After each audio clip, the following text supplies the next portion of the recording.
ಇವತ್ತು ಅಯೋಗ್ಯ 2 film review ಮಾಡೋಣ. ಇನ್ನು 2018ರಲ್ಲಿ ಅಯೋಗ್ಯ ಫಿಲಂ ರಿಲೀಸ್ ಆಗಿತ್ತು. ಅದರಲ್ಲಿ ಒಂದು Mandya slang, pure comedy, super hit songs, Ninasam Satish ಮತ್ತೆ ರವಿಶಂಕರ್ ಅವ್ರದ್ದು ಒಂದೊಳ್ಳೆ ಜುಗಲ್ಬಂದಿ ತುಂಬಾ ಇಷ್ಟ ಆಗಿತ್ತು. ಆ ಫಿಲಂ ಸೂಪರ್ ಹಿಟ್ ಆಯ್ತು. ಆ ಫಿಲಂದು ಸೀಕ್ವೆಲ್ ಈ ಅಯೋಗ್ಯ 2. ಇನ್ನು ಅದೇ ತರ ಕಾಮಿಡಿ ಮ್ಯಾಜಿಕ್ ಈ ಫಿಲಂ ಅಲ್ಲಿ ವರ್ಕ್ ಆಗಿದ್ಯಾ ಅಂತ ಅನ್ನೋ ಕ್ಯೂರಿಯಾಸಿಟಿ ಮೇಲೆನೆ ಈ ಫಿಲಂ ನೋಡಿದೆ. ಇನ್ನು ಈ ಫಿಲಂದು ಸ್ಟೋರಿ ವಿಷಯಕ್ಕೆ ಅಂತ ಬಂದ್ರೆ, ಸಿದ್ದೇಗೌಡ ಇವಾಗ ಗ್ರಾಮ ಪಂಚಾಯತಿ ಮೆಂಬರು, ನಂದಿನ ಮದುವೆ ಆಗೋನೆ. ಸೊ ಇವಾಗಾದ್ರೂ ಲೈಫಲ್ಲಿ ಅವ್ನು ಸೀರಿಯಸ್ ಆಗೋನ ಅಂತ ಅನ್ಕೊಂಡ್ರೆ ಇಲ್ಲ, ಇವಾಗಲೂ ಕೂಡ ಅದೇ ಚೇಷ್ಟೆ. ಇವಾಗ ಅವನು ಪೊಲಿಟಿಕಲ್ ಕೆರಿಯರ್ ಅಲ್ಲಿ ಹೇಗೆ ಮುಂದಕ್ಕೆ ಹೋಯ್ತಾನೆ, ಅವನೇನು ಚಾಲೆಂಜಸ್ನೆಲ್ಲ ಫೇಸ್ ಮಾಡ್ತಾನೆ, ಅದನ್ನೆಲ್ಲ ಅವನು ಸಾಲ್ವ್ ಮಾಡಿ ಪೊಲಿಟಿಕಲ್ ಕೆರಿಯರ್ ಅಲ್ಲಿ ಅಡ್ವಾನ್ಸ್ ಆಯ್ತಾನೆ ಅಂತ ಅನ್ನೋದೇನೆ ಈ ಫಿಲಂ ಸ್ಟೋರಿ.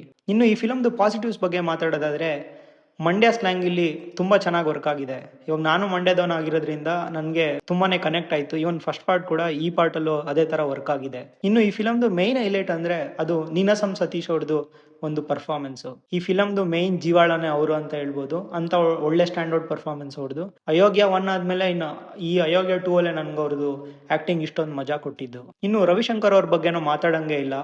ಅದೇ ತರ ಒಂದು ಗಾಂಭೀರ್ಯ, ಒಂದು ಮಸ್ತ್ ಪರ್ಫಾರ್ಮೆನ್ಸ್, ಡೈಲಾಗ್ಸ್ ಎಲ್ಲ ತುಂಬಾ ಚೆನ್ನಾಗಿತ್ತು ಅವ್ರ ಆಕ್ಟಿಂಗ್ ಕೂಡ. ಇನ್ನು ಈ ಫಿಲಂದು ಪಿಕ್ಚರೈಸೇಷನ್ ಚೆನ್ನಾಗಿದೆ ಅಂತ ಅನಿಸ್ತು. ಒಳ್ಳೆ ಕಲರ್ಫುಲ್ ಆಗಿ ಮಾಡೋರೆ ಈ ಫಿಲಂನ.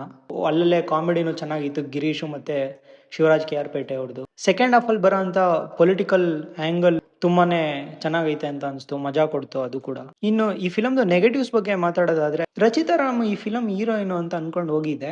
ಬಟ್ ಅವ್ರು ಅವಾಗ ಸ್ಕ್ರೀನ್ ಮೇಲೆ ಬರ್ತಾ ನೋಡಿದ್ರೆ ಅವ್ರು ಅಲ್ವೇನೋ ಅಂತ ಅನ್ಸ್ಬಿಡ್ತು. ಅಷ್ಟು ಕಡಿಮೆ ಸ್ಕ್ರೀನ್ ಪ್ರೆಸೆನ್ಸ್ ಇತ್ತು ಅವ್ರಿಗೆ, ಇನ್ನೊಂದ್ ಸ್ವಲ್ಪ ಜಾಸ್ತಿ ಕೊಡ್ಬೇಕಿತ್ತು ಅಂತ ಅನ್ಸ್ತು. ಇನ್ನು ಕಾಮಿಡಿ ಎಷ್ಟೊಂದ್ ಜಾಗದಲ್ಲಿ ನ್ಯಾಚುರಲ್ ಆಗಿಲ್ಲ ಅನ್ಸ್ತು.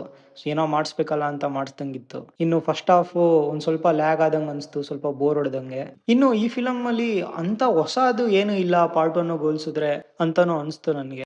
ಇನ್ನು ಇನ್ ಶಾರ್ಟ್ ಈ ಫಿಲಂ ಹೇಗಿತ್ತು ಅಂತ ನೀವು ನನ್ನ ಕೇಳಿದ್ರೆ, ಪಾರ್ಟ್ 1 ನಿಮ್ಗೆ ಇಷ್ಟ ಆಗಿದ್ರೆ ಪಾರ್ಟ್ 2 ನೀವು ಆರಾಮಾಗಿ ನೋಡ್ಬೋದು. ಕೂಡ ಇಷ್ಟ ಇದ್ದೆ. ಇನ್ನು ಮಂಡ್ಯ ಸ್ಲ್ಯಾಂಗ್ ಅಲ್ಲಿ ಯಾವ್ದಾವ್ದು ಫಿಲಮ್ಸ್ ಬಂದಿದೆ, ಇವಾಗ ಲವ್ ಇನ್ ಮಂಡ್ಯ ಆಗ್ಲಿ, ಅಯೋಗ್ಯ ಆಗ್ಲಿ, ರಾಜಾಹುಲಿ ಆಗ್ಲಿ, ಈ ಫಿಲಮ್ಸ್ ಎಲ್ಲ ನಿಮ್ಗೆ ಇಷ್ಟ ಆಗಿದ್ರೆ ಈ ಫಿಲಂ ಕೂಡ ನಿಮ್ಗೆ ಇಷ್ಟ ಆಯ್ತದೆ. ನೀವು ಪಾರ್ಟ್ 1 ಎಕ್ಸ್ಪೆಕ್ಟೇಷನ್ ಇಟ್ಕೊಂಡು ಹೋದ್ರೆ ಮೇ ಬಿ ನಿಮ್ಗೆ ಸ್ವಲ್ಪ ಡಿಸಪಾಯಿಂಟ್ ಆಗ್ಬೋದೇನೋ. ಬಟ್ ಈ ಫಿಲಂ ಕೂಡ ಚೆನ್ನಾಗಿದೆ, ನೀವು ನೋಡ್ಬೋದು. ಇನ್ನು ಈ ಫಿಲಂನ ನೀವೇನಾದ್ರೂ ನೋಡಿದ್ರೆ ನಿಮ್ಗೆ ಹೆಂಗ್ ಅನ್ಸ್ತು ಅನ್ನೋದನ್ನ ಕಮೆಂಟ್ ಸೆಕ್ಷನ್ ಅಲ್ಲಿ ತಿಳಿಸಿ. ಈ ವಿಡಿಯೋ ನಿಮ್ಗೆ ಏನಾದ್ರೂ ಇಷ್ಟ ಆಗಿದ್ರೆ ಲೈಕ್ ಮಾಡಿ, ಶೇರ್ ಮಾಡಿ ಮತ್ತೆ ಸಬ್ಸ್ಕ್ರೈಬ್ ಮಾಡೋದನ್ನ ಮರಿಬೇಡಿ. ನೆಕ್ಸ್ಟ್ ವಿಡಿಯೋದಲ್ಲಿ ಸಿಗೋದಾ, ಅಲ್ಲಿವರೆಗೂ ಟೇಕ್ ಕೇರ್ ಅಂಡ್ ಬಾಯ್.